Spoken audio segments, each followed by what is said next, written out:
Welcome to episode 106 of the MTB podcast, presented and hosted by Worldwide Cyclery. I'm Jared. I'm Liam.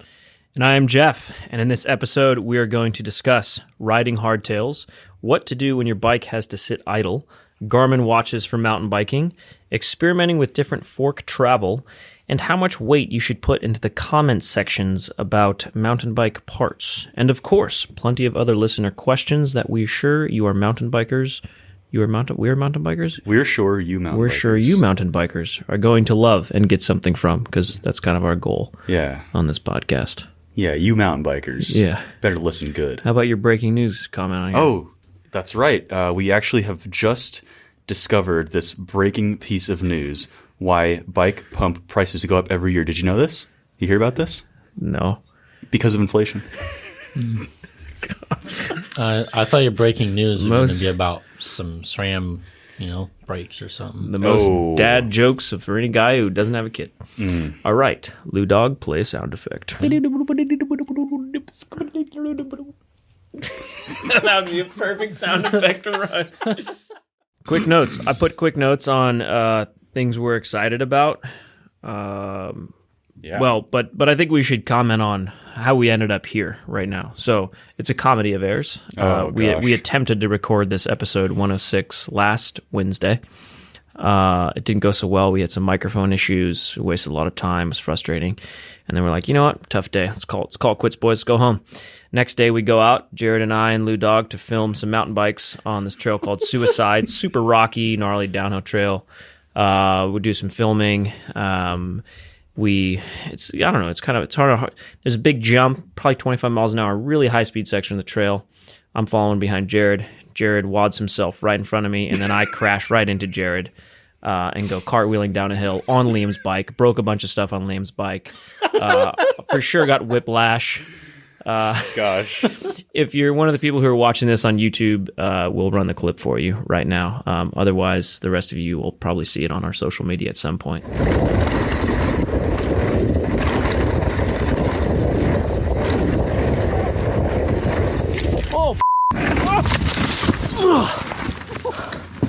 You all right? Yeah, are you okay? Mediocre. What happened? I went way too fast. We went straight off the jump.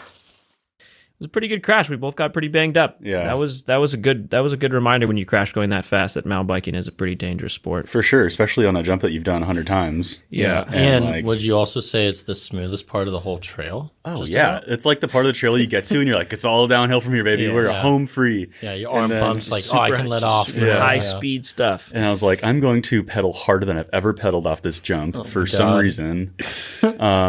And yeah, I will say I hit that bike on the Crestline e-bike the other month. Hit that jump on the Crestline e-bike. Hit that jump on that Crestline e-bike. And, it full was turbo. It was hero dirt that day. Well, you're going faster than the motor kicks in. So, but it's full hero dirt. So you hit that right hander and you're just like, flying. Yeah. And I yanked as hard as I could on it. Yeah. And I went way too far and like tires landed in the bushes. Like, kind of where you were. Almost did what Jared did. Almost. Yeah, like I turned and I made it, but I like went further than the actual hip was. Yeah. But I rode it out. E-bikes are amazing at that. You just spray and play, pray and spray, baby. Just monster truck over things. Yeah, we were not so lucky. So then we didn't finish that. We were trying to film this video all about Yeti's new mountain bike lineup for 2023. We were going to do all the commentary of the video after that. But after that was a pretty big rocker. So we just threw in the towel on that day. And you want to know, it gets even better. So then Friday, I'm here with Lou Dog trying to get a whole new podcast situation going, set everything up. Jared's like lovebird on his honeymoon or something. Or what were you doing? You were on an anniversary. Just a nice little vacation. Anniversary vacation. Yeah, it was so fun. So I'm working on setting up all this podcast stuff with Lou Dog. The shelves behind us are not stable, and they're sitting on top of USPS boxes, and I bumped the shelf while we were trying to run the USB cables, and this Trail 1 Viking stem from the top shelf falls on the back of my head. No, it didn't. Yeah, just from the top of the shelf. Right, I literally still tender to the touch. Way. 4 days later, still have a bruise. It's like significant bruise on the back of my head from that stem hitting me in the back. I was like, man, 3 days in a row, we were just getting punched in the face by the universe. Don't they say it comes in threes? So you're good for a while. That's probably. true. I hope so. Yeah. God, dude. So yeah, rough going these days, but we're back. We're here talking about bike parts. Wow. So speaking of parts, should we list off all the things I need to replace? No, I'm just kidding. I apologize for ruining Liam's bike. Yeah, I know. I like picked up your bike and I was like, oh, it's all good. The lever's honestly, just Jared, a little... you should apologize. And I was like, oh wait, no, the lever is it's broken. Sorry, Jeff, you got to ride down the trail with only one brake. I don't care at all. No, I should apologize. Yeah, all right. Sorry, Liam. Sorry for my dumb line choice and Good exuberant pedaling. And got other bikes. yeah, that's what he said. He's like, oh, now Liam can't ride his bike this weekend. I was like, yeah, good thing he's got honestly, 5 more. Yeah, that was one of those crashes where, broken bikes or not, you're actually pretty grateful that like we're okay because you don't crash going that fast every day. That's not smart or safe at all. It was also one of those crashes where we were like, where is Liam's bike?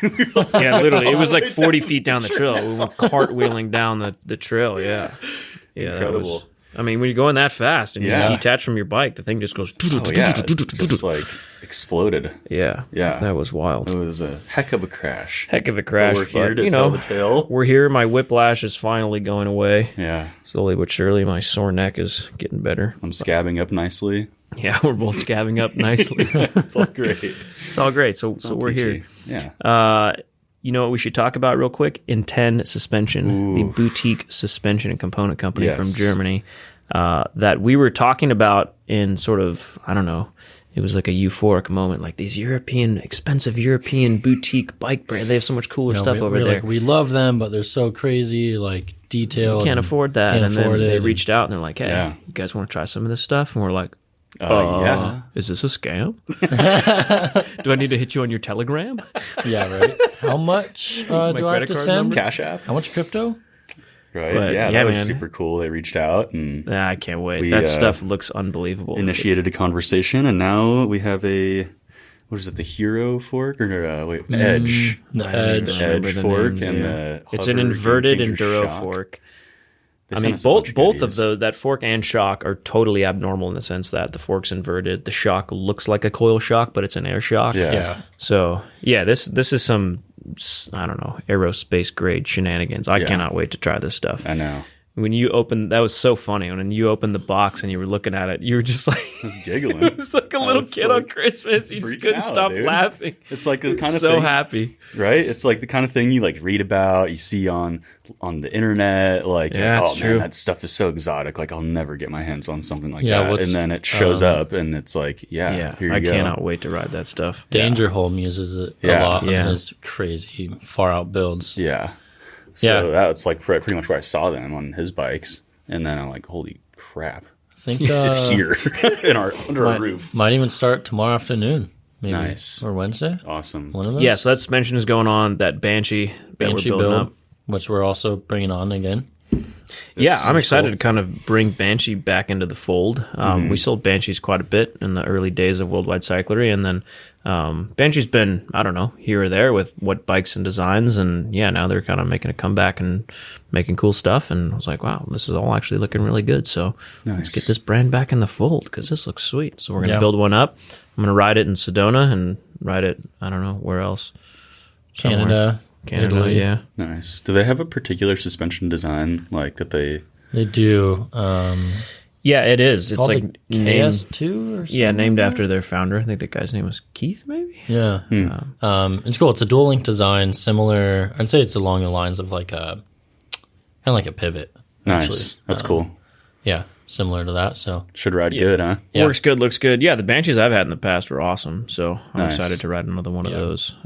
They just the way they do their raw frames too, the way they take that. Like, what do you think they even take to that in the factory? It's like a brush, it's like polished or like a brushed aluminum almost, and then they clear coat it. It looks so good. Yeah, it looks really good. I've never seen raw frames that look that cool. Looks really good. So. And the aluminum on this new one's really good. It's really cool. So nice. Yeah. It's going to look really good with those parts on it. Yeah, it is. Can't wait, man. All that jewelry hanging off of it. It's going to be sweet. Can't wait. So keep an eye out on the Instagram and the YouTube for shorts and reels because we're going to build this bad baby up. It's going to look good. Yeah. It's always fun to build super nice bikes that have a bunch of cool, unique parts on it. But this will be a more exotic build than I think I've done in a while. in terms of different parts and stuff. I think I'm most excited for this bike more than a lot of your other bikes. Yeah, well, it's pretty rare that we build anything that doesn't have, Fox or RockShox on it. So true. Adds a little bit of like, whoa, what's going on there? Yeah. Or more than 130 mil of travel. True. I haven't built up a long travel bike in a while. Yeah. I don't know. It's going to be sweet. What is it? Like 150 mil travel or 155? 155 rear and whatever you got the fork at 160, 170. Oof. What a beast. That's going to be a beast. Very excited. Jeff might not even know what to do with it. You know, slap some berms, dude? I'll do my best. Speaking of slapping some berms, the first, did you intentionally lead into that? I did not at all. But what a great segue! The first listener question is: when is it a good idea to put a foot down during a turn, or is it not? What was your foot out, flat out, baby? Foot out, flat out. Sam Hill. When in doubt, foot out. That's another good one too. That is another good one. When in doubt, made that up. That's original content. It's actually probably not a good idea. Like, I'm going on a super steep shoot. I don't know. Put my foot out. No, don't do that. During a turn, foot out, flat out. Flat turns, I think, is a good idea. It just depends on your riding style. So, if you watch all the World Cup racers that race downhill and enduro, some of them throw their foot off way more than others, just their riding style. They ride a little bit more loose and they prefer to throw their foot off the bike. I do it pretty often too, even though I ride clipless. A lot of people ride clipless and still take their foot out because it's pretty easy to clip back in. So yeah, if you're on edge and you feel like you're going to drift and you feel more comfortable with your foot out, then heck yeah. A lot of people who rode motocross prior to mountain biking, which was me too, you get kind of used to that. So I don't know, I throw feet off, but some people ride a little bit more conservative and don't feel like they're sliding in corners, then no reason to put your foot out. Yeah. So I don't know. You throw your feet off very often, Liam? I agree. It depends where and what I'm riding.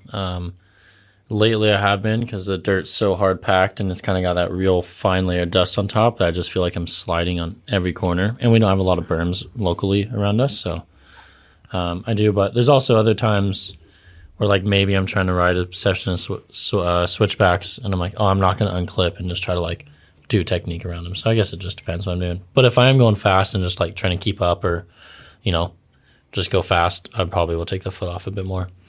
I would say definitely don't be afraid to do it. If it makes you feel comfortable, go for it. No. Balance your weight a little bit. Best riders in the world do it all the time. Yeah, it's not like a taboo thing or anything. Live television. That's what you'd call live stream World Cup races. They're doing it on that. So that's right. So don't be afraid. Don't be afraid. All right, how about this next question? How long is too long to wear knee pads down at the ankles when off the bike? Post-ride. I would say just general aesthetics. Maybe just take the knee pads all the way off. Unless you really, I don't know. Unless you're like going right back out for another ride, or I don't know. Yeah, if you're mid-ride, it's not the best style. Or you're, it's a little bit of a style that you're probably going to get made fun of. You're doing some concrete work, like briefly after, right? Like I need to be ready to lay this driveway. Like I just finished my ride. I'm gonna pull my knee pads off for 10 minutes before I get back home and start doing some tile work. Well, I guess I'd have to wear knee pads in order for this to be an issue for me. For sure. Speaking of that, are you going to start wearing knee pads after you just blew up your knee on that crash? No. Probably not. I mean, I went for a ride the next day. Or 2 days, and I didn't wear a knee pad. Do you think a knee pad would have saved your knee? That's what I was wondering, and I think maybe. Yeah, for his, because it's just a scrape. Like knee pads prevent scrapes. Yeah. But it's like first hit on the ground they work, and then a lot of the time, though, you're doing 25 miles an hour. Like you'd call it a minor crash. A knee pad will prevent a scrape and or bruise. Yeah. In a major crash, it just like slides off. But most people have minor crashes. True. And, so knee pad will prevent a scrape or a bruise. And if that's what you're trying to prevent, then knee pads work good for that. I think a properly placed knee pad probably would have minimized the damage. Not around the ankles. That's true. So properly placed. Yeah, properly placed, not around the ankles. Yeah, it would have helped, probably. But, gosh, I would not have been as comfortable. How about the next one? Read it off, Jared. How to raise a downhill mountain biker. My son is 9 and loves it, and I really don't want to screw it up. It's a great question, coming Jeff. from all of us that no, we don't have kids. Yeah, nobody has kids. No one has kids. So you're asking us parenting advice, and none of us have kids. But we were kids. But we were kids. So there is something there. That is true. Some of us more recent than others. And you were raised downhill mountain biker. Yeah. Who raced? Yeah. I mean, I would say, this, I think it's awesome that you're getting your kid into a good, healthy, fun sport, because I think that's an important thing to do. And I was very fortunate that my parents were really supportive of kind of any sport that I got into, whether it was surfing or skating or BMX or motocross or then mountain biking. And that's, I think, all you can really do. Like, my parents were just happy to support and, help me get into a sport and then enjoy a sport no matter what it was that I liked. I don't think it's a wise idea to kind of like force a sport on your kid if they don't like it, but it's just like my opinion, man. Nobody freak out. I would say my parents never forced anything on me. They just like supported whatever I wanted to do. So yeah, I think all of our parents are kind of like that a little. For sure. Yeah, I'd say don't force it, and also keep it fun. Like, if he is racing, like, who cares if he gets last or first? Like, he's 9 years old, and it probably should stay that way till he's like actually like 16, until 17. he himself cares about it. Really. Yeah, totally. Yeah. Because I did see a lot of, I mean, we probably all have had friends that their parents were way too serious and putting pressure on them to get results in some sport. And it's just like, totally. That's a good surefire way to make that kid not really want to do that anymore. The moto dad or the little league dad mentality. Yeah, notorious for screaming at their kids for underperforming on the trail. Like, totally. That's probably not the best way to treat this situation, but I have like keep it fun. Vivid memory. I did like 1 year of football when I was in like 4th grade, and the quarterback's dad was the coach, and I just have this vivid memory of him just like bawling on the sideline, and his dad just like yelling at him and pointing his finger at him, and just like, God, that's brutal. That's.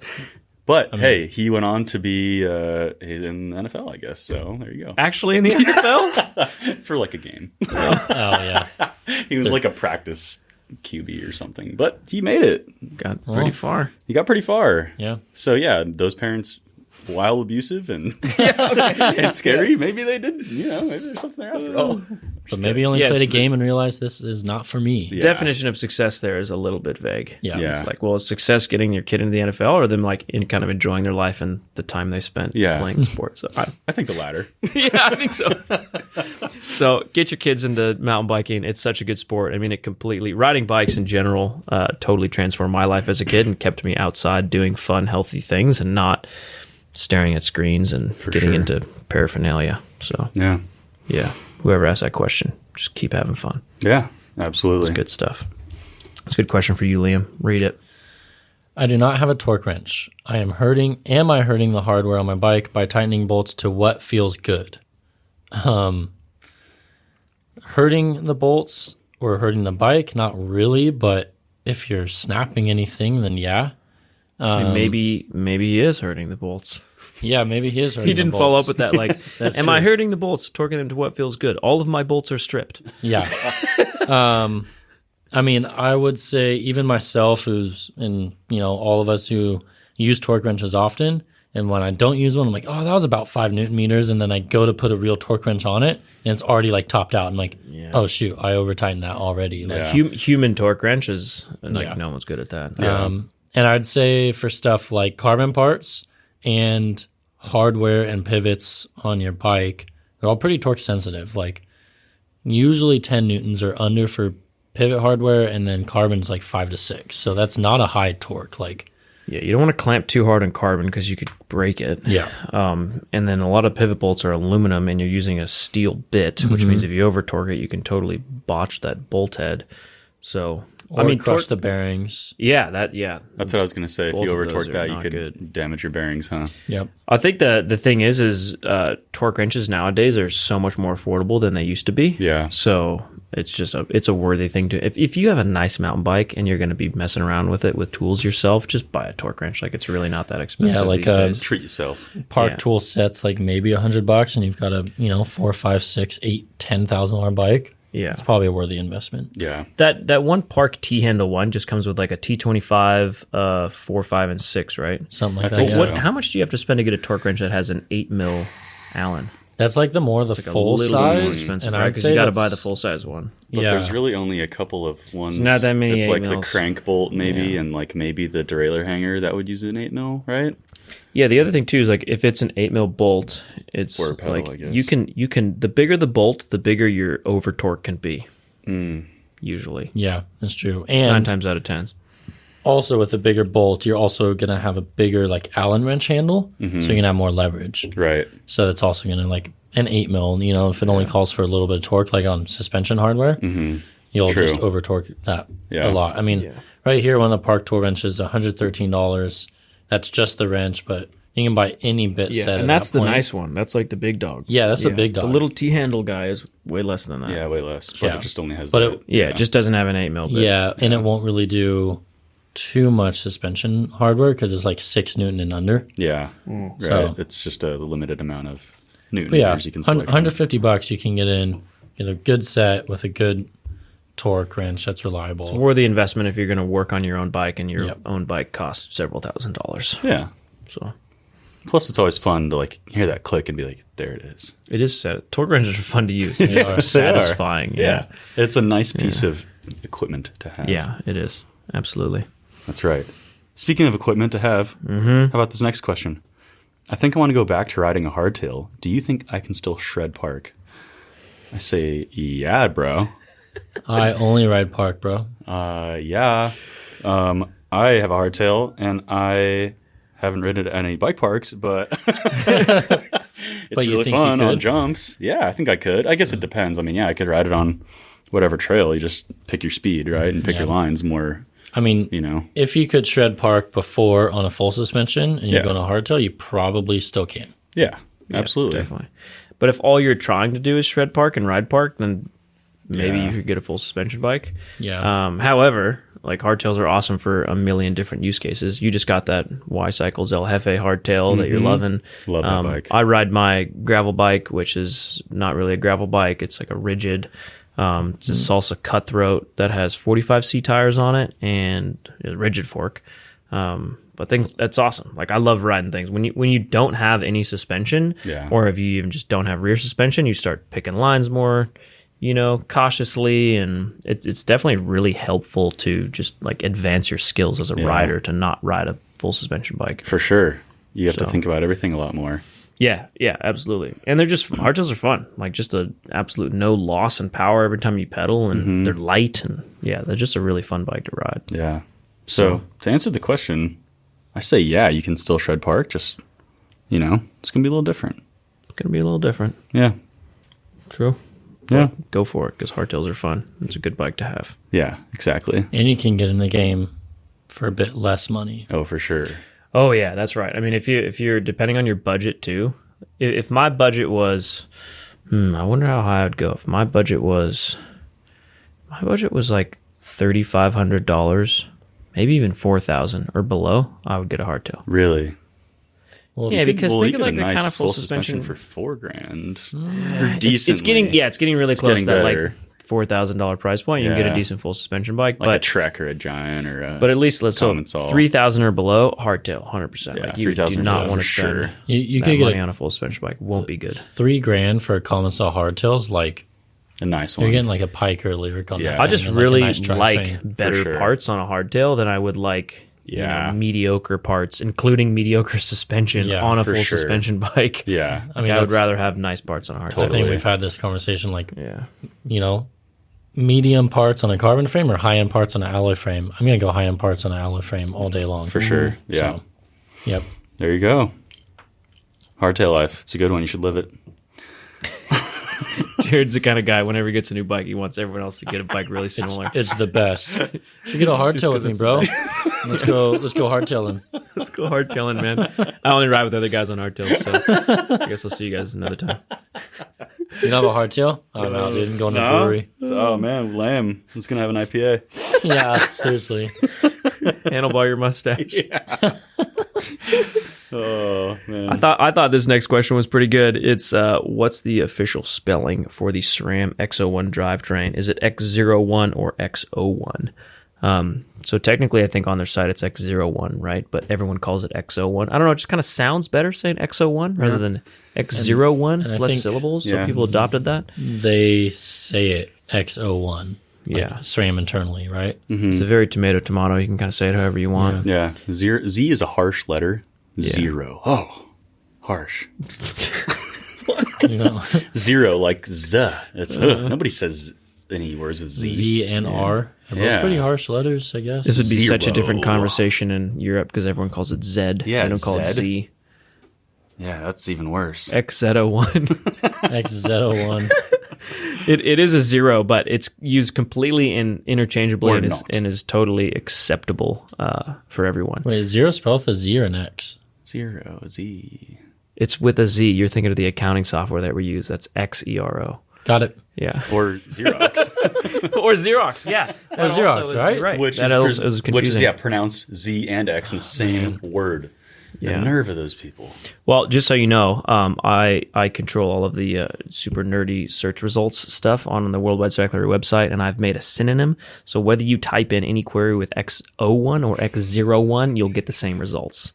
So this is important things, and I'm sure Google has also figured that out too. So what if you spelled it out like all of these? Would you still like if you spelled it out 0 like in words? The letter X space ZERO space. Oh no, that's not going to work. You're gonna have to do that. I'm gonna create a synonym for that. Synonym for that. X01.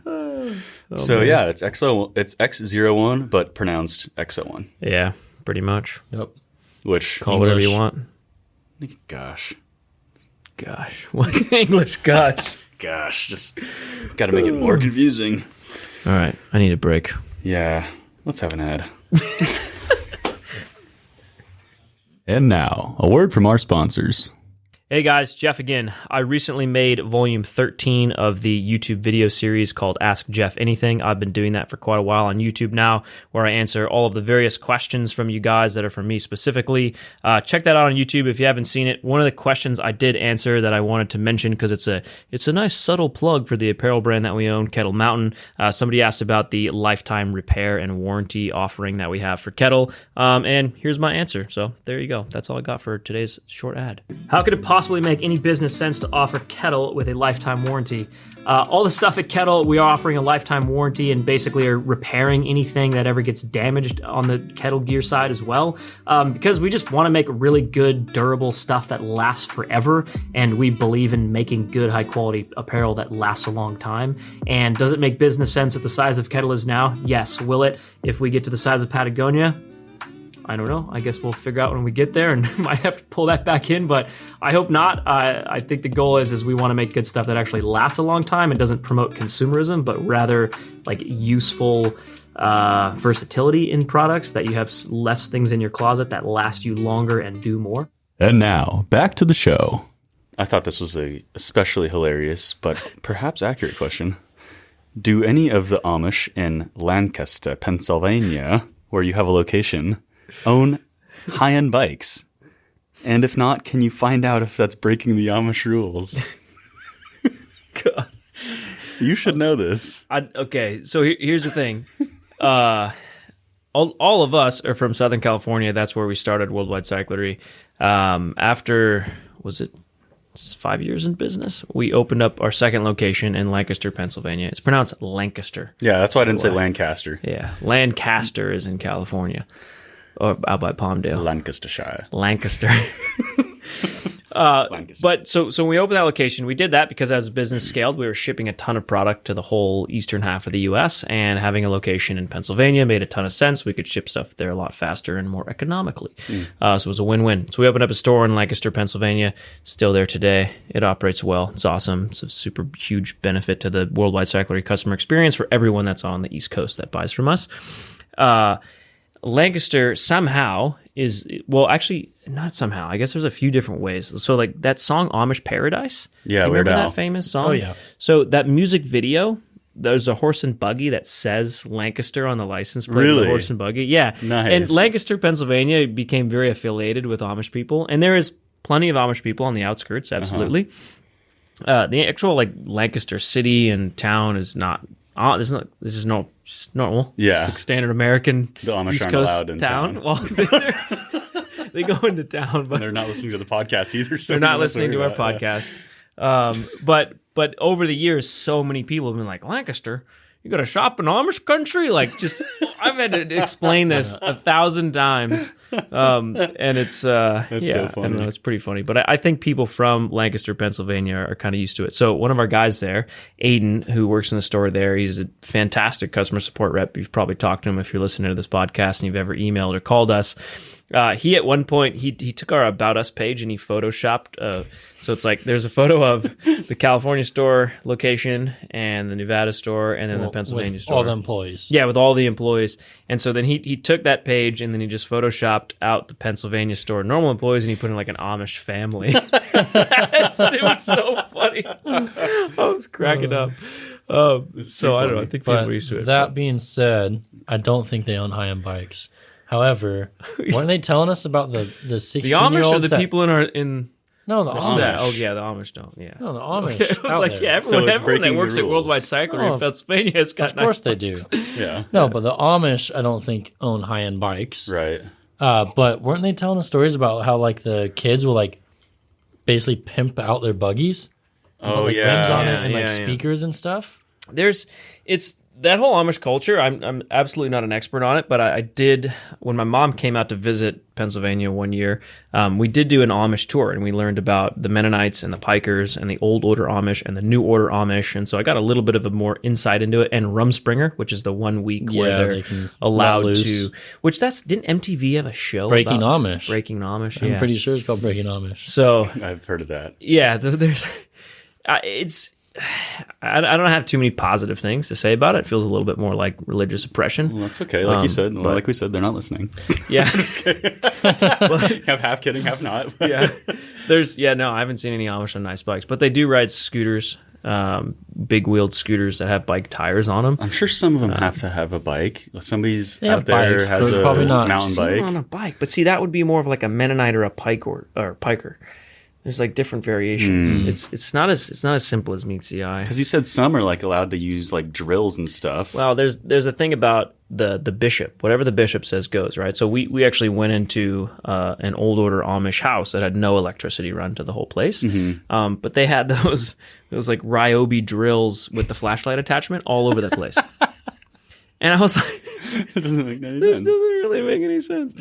It was like, okay, so you can have these Ryobi drill with the flashlight attachments, but you can't have. Okay, we're hooked up to solar. We just charge it right up. Wait, what? Yeah, I know. Wait, no. It's very strange. And from what I understood, whatever kind of the bishop says goes. So, and there's different bishops for sort of different communities and different areas. And it's so interesting. I don't know. We for sure offended someone by now. So let's just go to the next question. Hopefully not. Something we are much more experts at is the next question. Yeah. Which Garmin watch do you recommend for mountain biking? Yes. You know what would be super clear is if Garmin not only offered a range of running watches, but a range of biking watches. Well, they kind of do the same thing. But that's what I'm saying. Well, they say it's like a running watch. Well, the Forerunners are. They should at least I don't know. Yeah, Garmin, I think I've noticed on Garmin's site actually in the last few months they've had this sort of watch finder which tries to help you find. That. Yeah. It seems to be works okay. The hard part is that there's just a lot of options and there's a lot of overlap. Yeah. And put it this way, pretty much whatever Garmin watch you can buy is going to do what you need it to do, and it's going to be awesome, and you're going to like it. However, if you really want to dig into the weeds, you can figure out all the overlap and all the different models, and then maybe find the exact one that you want. So it's like, do you want to record all of your bike activities and also have a touchscreen? Oh, then you get the Venue. Do you want to have a little...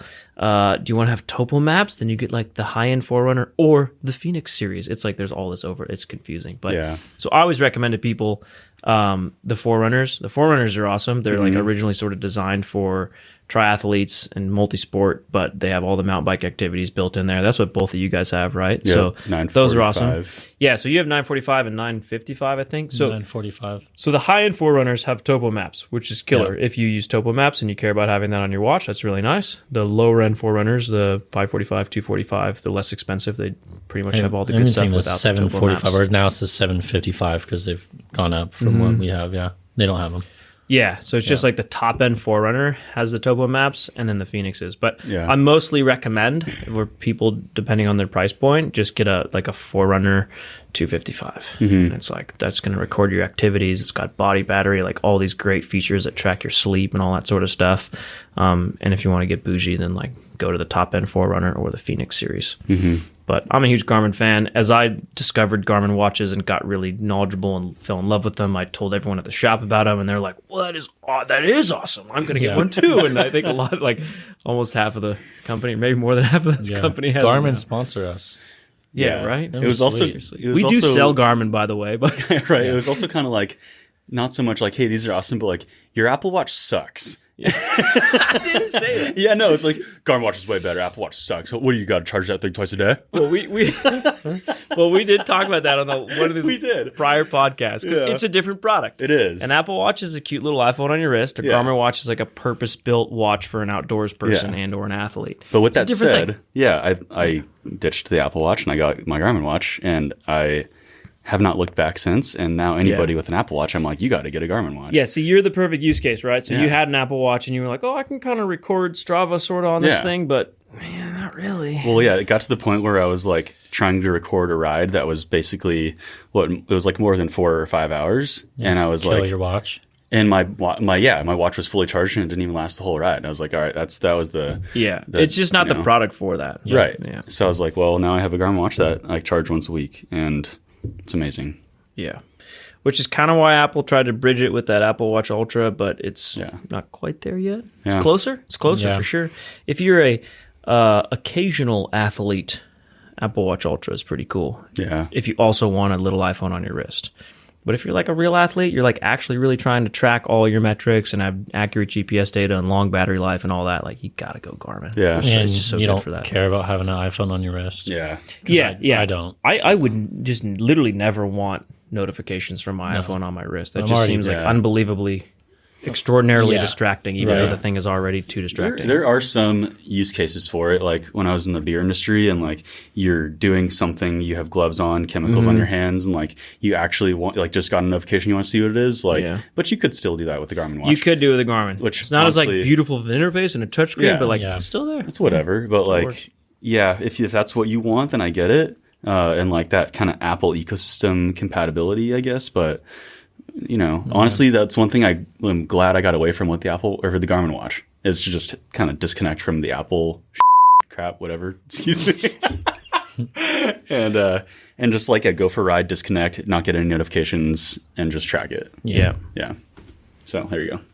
Yeah. Garmin's good stuff, man. Yeah. Yeah. I really enjoy those things. They've made a huge benefit to my life, having a good watch to track all my exercise, all my sleep, all this stuff. It's really cool.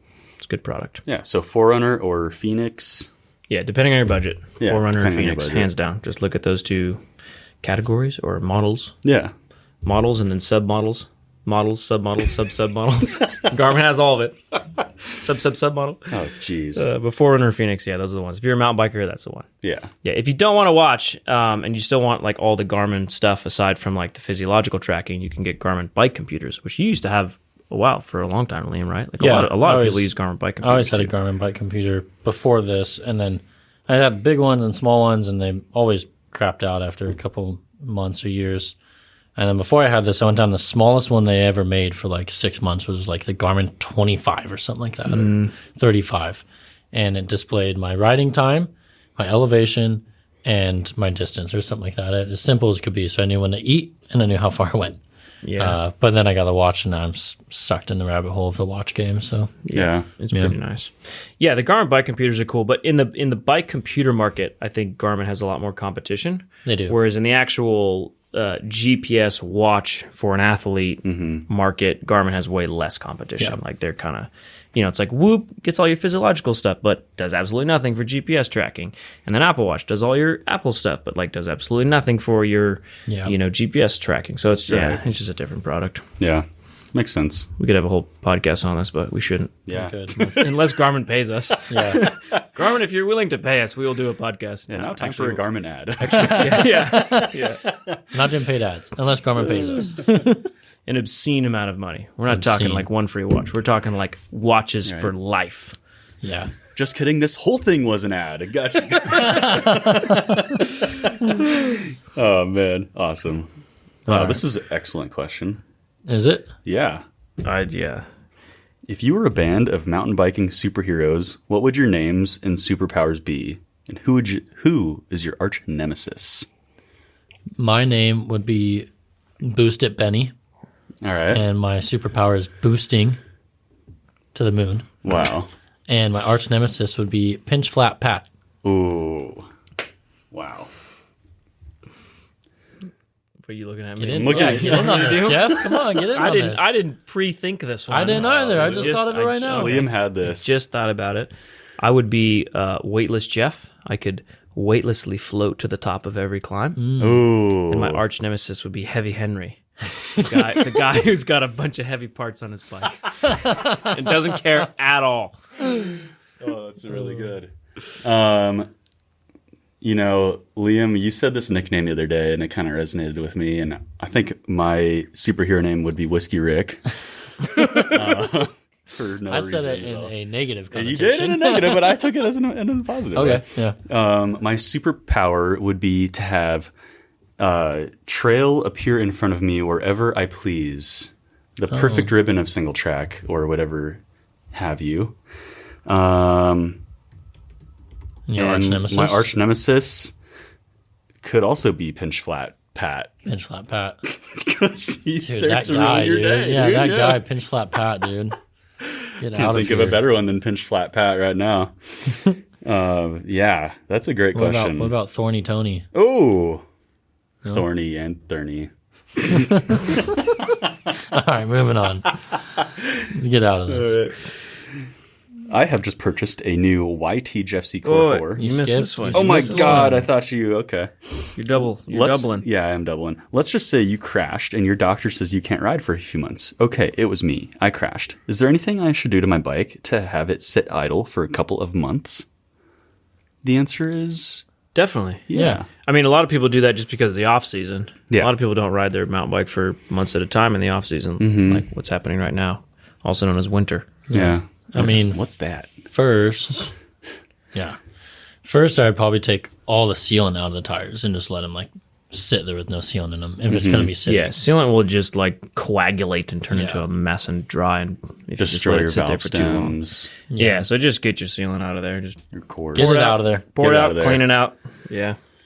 Other than that, take care of your suspension seals. It's a good time for service, so service your suspension seals. Yeah, do any service that you've been putting off, such as rebuilding your dropper post, your fork, your rear shock, headset, bottom bracket, maybe some fresh tires, fresh brake pads. Take care of all that stuff. Before all of that, probably just make sure it's perfectly cleaned and degreased. That too. Before you just put it away for the winter, or I guess that's kind of hard to do before you get hurt.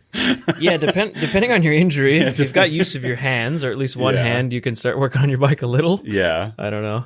Or take it in the shop. Yeah. Have someone work on it for you. Make sure it's clean. Do all your little service bits. Yeah. I think every time I've, whether it's, I guess I didn't really experience a real off season because I don't live in a place with a heavy winter, but I have experienced some serious injuries, and I've always taken that time to sort of reevaluate what's on my bike. Maybe I should do brake pads and seal service, and maybe I should upgrade those cranks that I've been wanting to. And so I don't know, I've always ended up going down that rabbit hole when I've been injured. Other really OCD things you can do is keep your derailleur in the smallest cog, right? So you don't have as much tension on those springs. You don't just leave tension on those springs, and leave your dropper post up. Yeah, smart. You should always leave your dropper post up. Smart. Good tips. Yeah, those ones are good. As far as hanging your bike upside down, I don't ever do that. I don't think there's I don't know how bad it is really. It's probably not. It's probably negligible. It doesn't really matter to hang your bike upside down. But yeah, I don't think there's a benefit or a negative. If you have bad seals, you're gonna leak. But yeah. Or if your brakes are poorly bled, or if you have air bubbles, they'll probably just be exposed at that point. Yeah, if you let it sit for too long or have the bike upside down. Yeah, realistically, if your bike is sitting that long, if you have Shimano brakes, maybe you take the pads out. Shimano has this mystery of things where if you let the bike sit for 3 weeks? I don't know. Or more? 3 weeks, 3 months. It's Shimano, dude. It's just like where the lever bite point is. It's a mystery as well. So like, yeah, it's all a mystery of Shimano. It's weird. I have not heard this. You haven't heard this? This is like an unsolved mystery. So if you have Shimano brakes and you let the bike sit for more than, let's say, 2 months, the brakes will be contaminated. Whoa. Yeah. They like leak. It doesn't. It's like somehow, some way, some oil comes out of the pistons and gets onto the pads, which doesn't make any. It's very confusing because then if you even like pressure test it, you can't get oil to come out of the pistons. Like you think, so there must have been oil leaking out of the caliper and the pistons got on the brake pads. That's what happened when the bike sat for 2 months. But you can't like recreate that. But it happens to tons of people. It happened to me like literally dozens of times. It's super frustrating. Well, when people, this used to be way more common when people had downhill bikes and they put them away for the whole winter. Yeah. Bring them out for bike park season. They come in and their Shimano brakes are squealing. Wow. It's like that's the reason why. Like they sat for 2 or 3 months and then boom, contaminated. Jeez. The contamination fairy just comes out. Maybe that's my arch nemesis. Contamination fairy. Yeah. Just comes out and just contaminates all Contamination Christopher. That is Contamination Chris, dude, get out of here. That's wild. I have not heard that, but I guess it makes sense and just surface tension. It doesn't make sense though. Well, it does. Yeah, that's the confusing thing is that's one of those things that like we've just never really been able to properly recreate, and it doesn't happen to all of them, but it happens to a lot of them, and it's like one of those things where some people listening to this will be like, huh, and other people will be like, oh my god, that happened to me, like like freak out. I also they're gonna be like it's not BS. These guys at World Wide Cycling told me it was real. Like it's a real thing. More on like old Shimano Z, Shimano Saint, and like the XTs with a silver lever body. Yeah, like that era. Oh yeah, right? that definitely did it. Yeah. Yeah. Wow. Yeah, it is kind of strange. The more you know. But I don't know. I don't use Shimano brakes, so it doesn't happen to me. I don't use Shimano anything. It's one of the reasons I don't. What about your fishing reel pedals? I got off them one time. Oh, you're riding Times. That's true. How do you like Times, by the way?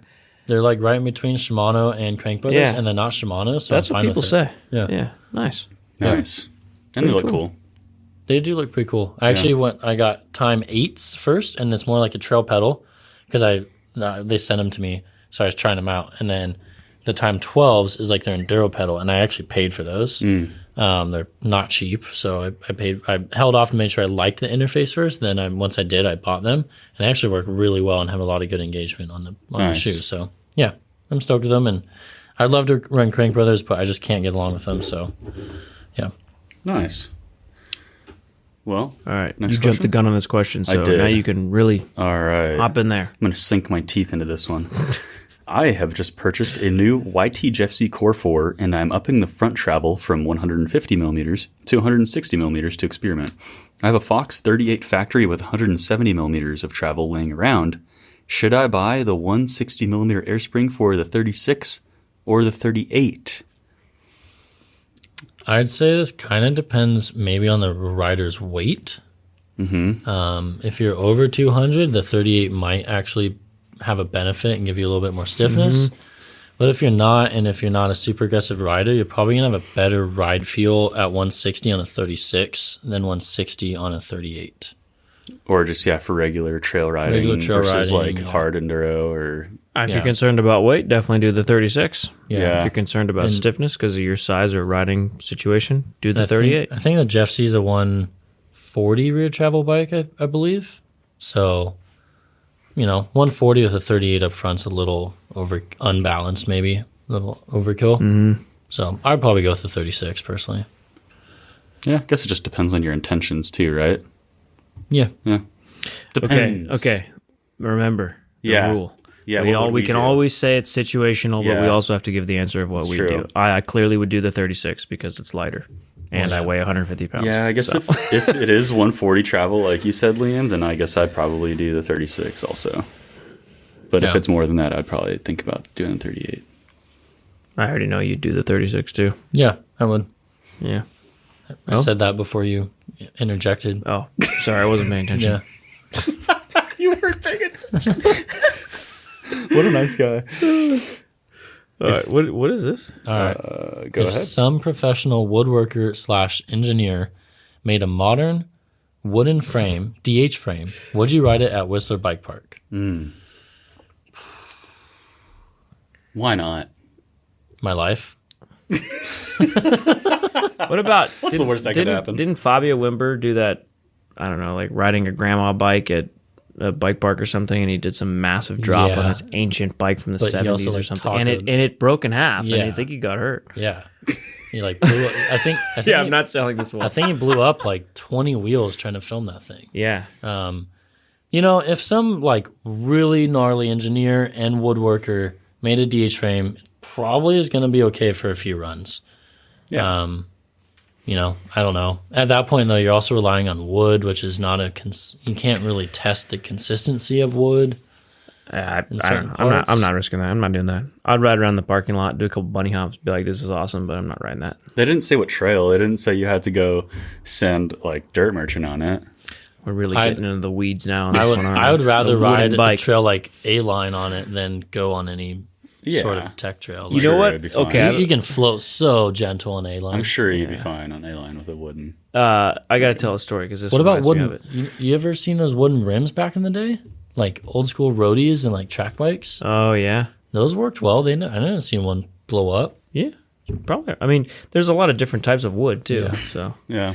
So at one point, I think it was Digital Trends, which is a pretty prominent technology media outlet. They posted this thing of like the world's first 3D printed bike. And they had this like little Instagram video and YouTube video of like the whole thing being 3D printed and assembled. And then right at the end, it like shows the person getting on it. And then like, that was the end of the video. Oh yeah, I remember you. You remember that? I remember. And I was like, oh, I'm gonna troll this. I couldn't help myself. So I like switched my Instagram account to the Worldwide Cyclery account. I go on there and I commented. I was like, I don't even remember what I said. I was something to the tune of like, this is unbelievable that you didn't ride the bike at the end of this. And then I reposted it on the Worldwide Cyclery Instagram story, which like thousands of people saw, and then also saw that and then also trolled it. Because like real mountain bikers saw it and they're like, are you kidding me? They just like briefly like a quick clip, right? Yeah. Like it didn't even actually show the guy riding it. No, not at all. Because clearly it didn't work. Yeah. Like if it did, they would have showed him riding it. And I was like, this is unbelievable. You can't just like 3D print a bike out of polymer and then like make a big deal about the headline and then not ride it. And I was like, I'm going to get real mountain bikers on this and troll them. And it actually worked. It was really funny. That was like 2 or 3 years ago. But they never showed like no, because it was like, I mean, obviously the biggest fault was there was the hubs, like the hub bearings. There's like situations like that, the bottom bracket, the chain. Yeah, so it was like the entire thing was 3D printed out of polymer. So it's like, some parts sure will work, but other parts just won't work, and clearly that's why you didn't actually ride it. And I couldn't help myself. Yeah. Well, the inner 13-year-old in me was like, I'm gonna go on the Worldwide account and comment and repost this. I gotta do something. You get one troll a year, and that was it. It kind of reminded me, which was way cooler, but it kind of reminded me of. Remember when Toyota? I was just gonna say that. So Toyota made that ad with it was either Tacoma or 4Runner. It was a Tacoma, I believe. I thought it was a 4Runner. Maybe it was. Man, and that got posted fully kitted out, like downhill gear, like dirt bike gear. It was like full motocross gear, and he was on a Walmart bike that was like spray painted all flat black to cover up the logos. It was unbelievable. But then it's like so viral, and they got made fun of so bad. It went so viral, but then it's like, oh, okay, did they actually just were ignorant and they didn't know? Because they also sponsor mountain bikers. Like they sponsor the whole Yeti factory team. They sponsor Toyota does, yeah. Or were they like, I don't think they had paid to do that and spend money, but like, it did get shared more in the mountain bike community. Yeah, there's no way I don't think that was intentional. But you know what I mean, though. I don't like, think it was were they trolling us or were we trolling them? Totally. Yeah, I don't think it was intentional. I think some PR firm, some marketing firm they hired, they just missed the mark. Made a massive mistake. Had no idea that like tons of actual mountain bikers owned Tacomas, myself included, and that all these mountain bikers were going to be like, this is utterly hilarious, and repost it and went viral. Yeah, it was so funny. It went viral in the mountain bike community. Yeah, totally. It was good. That was hilarious. I sent that to my buddy who like just got a 4Runner and he rides, and I was just like, dude. what happened here, dude? Yeah. Toyota got so trolled for that. Yeah. I think they took it all down. I think they took it all down. Yeah. Or no, I think I know what I said. It was like, how come you didn't tell me that you were in this ad for it? It's like, dude. Oh man, this is funny. So good. This is a hugely long question. This next one, a little bit of preface. Well, yeah, but this is about the pink bike comments, and the Float X2 in particular. Mm-hmm. I don't know how do we summarize this question without having to read the entire thing. So all right, so if you take pink bike comments as a gospel, which he says, or they say, probably a bad idea in general. Yeah, that is probably a very bad idea to take pink bike comments as your gospel. Yeah. But they're complaining about the reliability of a Fox Flow X2, and it's now become a joke, as if like the Yeti dentist joke. Now it's like a bike comes spec'd with a Flow X2. It's like, oh, that's going to blow up. So pretty much, why is that shock so popular if a lot of people have it, and is it truly not reliable? And this question was worded well in the sense of what is it, like lots of people have it, so whatever percentage of people with failures is higher amount than a normal, and than any other shock. He finds it so hard to believe that it's unreliable yet also so popular. Yeah, which is a good point. Yeah. So I'll just say the Fox Float X2 I think is probably the best air shock on the market. I think it has the most adjustment. It's probably the best riding for aggressive enduro riding or downhill riding. That being said, I think it probably lasts right around the service interval, and then it kind of starts, not any longer. Yeah. Do you think that there's been an abnormally high amount of warranties on them? I don't do warranties, so I don't really have my finger on that right now. This is where this and a lot of other things get kind of challenging in the bike industry, is that it, like, if you were to look at this from a scientific perspective, you'd say like, well, only Fox knows, and they're not going to ever tell anyone this, especially as a publicly traded company. But like realistically, they need to say, hey, we produced X number of these, and Y percentage had warranty issues, where they won't do that. And so we literally have no idea if they produced 5,000 or 50,000. Yeah. Like, I don't really know. I can guess how many they made, but Fox, it's global. That shock shipped on a lot of bikes. Yeah. So like, if it's a 1% warranty rate, which is totally acceptable and reasonable for a suspension product such as that, if they shipped 50,000 of them, 1%, no big deal. It's a good shock. But if it's like 15%, then that's not acceptable, and no wonder people are freaking out. So it's a challenging thing to figure out. And I rode that shock just recently on the Yeti. It was good. 160. It was so good. It was fantastic. Yeah, I have one on my Crestline. To me, I think there's another line between failures and warranty as to ridden really hard, right? And you're at your service interval quicker than you think. Yeah. Which I think is probably a lot more common with this shock because it's spec'd on aggressive bikes. Yeah. It's not spec'd on your cross-country bike, right? That's what I was going to say is I think that high level of people having these experiences is based on that. Like, they're coming on aggressive bikes. People are riding them hard, and they're not servicing them like as soon as they probably should be. That's I think all there is to it. And there's even more to it, which we're going to get down the weeds. But like, it also shocks kind of last depend on how turned in your compression and rebound is. Yeah. So you have to push oil through shim stacks or ports, right? So if you have those more closed off, it's actually forcing the shock to basically work harder. Yeah, and therefore also going to wear out quick. So it's there's so many variables going into this. Your rider weight too, like your terrain. Yeah, there's so much stuff. I would end it with Fox has always stood behind their products. They have a great warranty situation. If you buy from an authorized Fox dealer, then you'll be able to warranty it if there's an issue, and service it at the right time. Yep, and exactly. don't avoid that shock just because people on Pink Bike comments like to be troll and viral, and they can't afford it. That's why they comment. Well, yeah. One quick moment of a break before the next question. Oh. Meow. Jared owns a cat. How's your cat, dude? You like your cat? She's great. She's probably been chilling, sleeping all day. Can't wait for me to get home. Right? Do you think she can't wait for you to get home? She loves it when I get home. Does your cat go by Bean Erickson? Did you give her your last name or Paige's last name? She's got the dash or the hyphen right now. But she's currently Ceylon Erickson. Ceylon Erickson. Yeah. Right. She gets compliments on the hyphen. That's from a movie. I don't know if you've probably seen that. Nope. Over my head. Right over my head. Speaking of which. All right, one quick last question, and then we out of here. How clean should my bike be when I drop it in for a service? Spotless, brand new. It shouldn't have a speck of dust on it. Okay, that was sarcastic. Okay.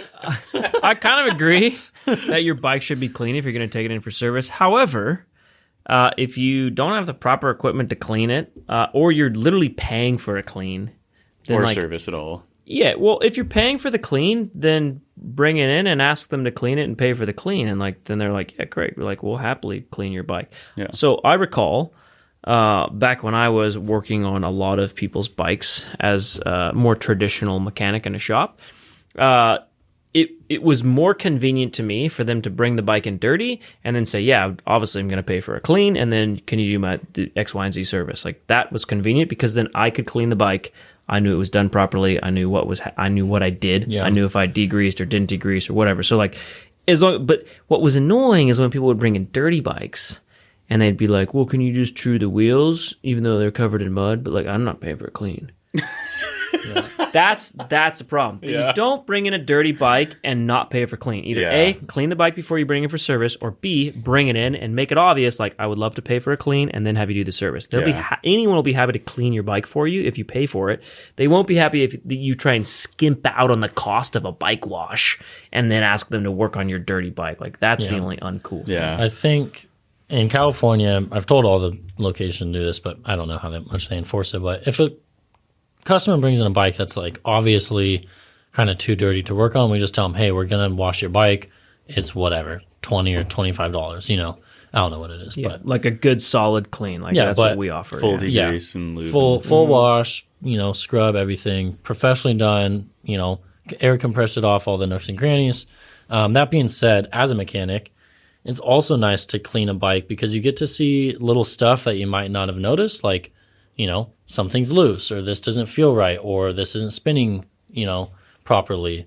Yeah. So as you kind of wash the bike, it's kind of like a first check almost of stuff to look at too. So you might get a better tune-up by having them wash your bike. Or something's more worn, perhaps, than it looked like when it was dirty or covered in mud, or like... Mm-hmm. A bike wash also means a bike inspection. Yeah, that too. That's true. Yep. Thorough. So, I mean, anything is acceptable, just... The only unacceptable thing is to waltz in with the dirty bike and try and be like, well, it doesn't need to clean, but can you still do X, Y, and Z? Like, install a brand new drivetrain on it? Yeah. It's like, dude, your bike is covered in mud. Your bike is covered in mud and you got dog poo on the tire.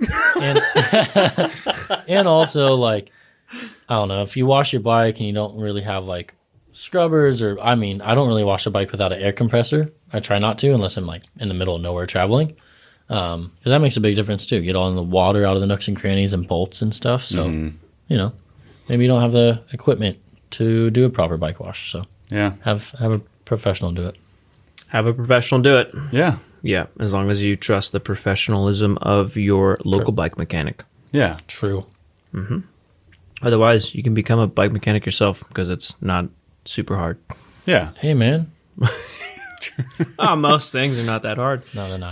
It's not like working on a car. That's actually easier, I think. Yeah. For the most part, until you get into like deep engine stuff and electrical. Yeah, then you need like really I don't know, man. specific tools. I've changed the oil on my car, and it's a lot harder than like anything on my bike. No way. No way. Changing the oil in your car is not harder than flushing your brake fluid and doing a proper brake bleed. It's just more intimidating, but it's the same thing. You're just loose. You're really removing one bolt to drain the oil. You got to get under there. Oh, I got a bad back. Lift your car up as high as mine. You can just roll under on a skateboard. That's you got a jack too. I can just throw a towel under there and shimmy under there and crescent wrench. When I worked at Ford and they showed me how to bleed brakes, I was like, "Wait, that's it?" And they're like, "Yeah, what do you mean that's it?" I'm like, "Well, I hook up syringes and I vacuum and I push and I do and close off this one and I open up this one." Some things are harder. And I was like, "This is cake, dude. This is gravity bleed from Shimano that I learned like when I was 12." Yeah, like no problem. I got this.